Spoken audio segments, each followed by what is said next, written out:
छत्रपती शिवाजी महाराज यांचा भव्य आणि दिव्य पुतळा होत आहेत आणि इकडे भारतीय राज्यघटनेचे शिल्पकार परमपूज्य डॉक्टर बाबासाहेब आंबेडकर यांचा भव्य आणि दिव्य या ठिकाणी पुतळा होत आहे। या पुतळ्याचं डेमोन्स्ट्रेशन या ठिकाणी डिझाईन तयार केलेलं आहे।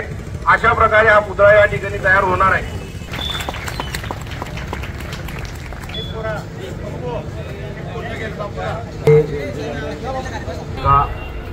ज्योती संजय होत असलेलं काम जे आहे ते अत्यंत क्वालिटीचं केलं जाईल आणि वेळेमध्ये पूर्ण केल्याचा संपूर्ण प्रयत्न आम्ही या ठिकाणी करणार आहोत।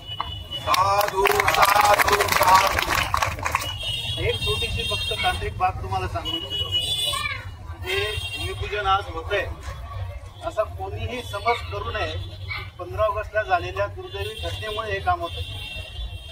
ऑक्टोबरमध्येच माझ्या मते 14 ऑक्टोबरला माननीय मंत्री महोदयांनी याचा GR निर्गमित केलेला होता आणि मागच्या वर्षी 2024 आणि त्याच्यानंतर आपण आज भरपूर प्रक्रिया त्या पूर्ण करून ते काम करतोय। त्यामुळे असं कुठलाही समज कोणी करून घेऊ नये, काहीतरी दुर्दैवी घडलं म्हणून पुढे काम होतं, हे काम होणारच होतं आणि हे त्याच गतीने होणार होतं जे होणार आहे। त्यामुळे प्रत्येकाने कोणी आपल्या मनात कुठली शंका बाळगू नये।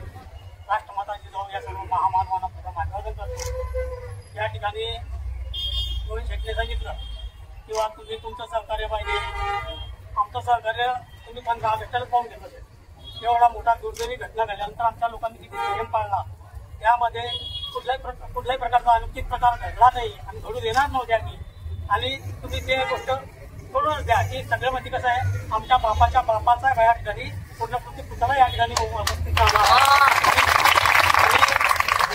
हा सारी गिरीश भाऊ महाजनांचं जे काम आहे त्याच्यामध्ये हा प्रश्न येत नाही, सिंबिटन हा सारीचा नेता देता, म्हणून मी रिपब्लिकन पक्ष करतो। आजच्या कार्यक्रमाचे उद्घाटन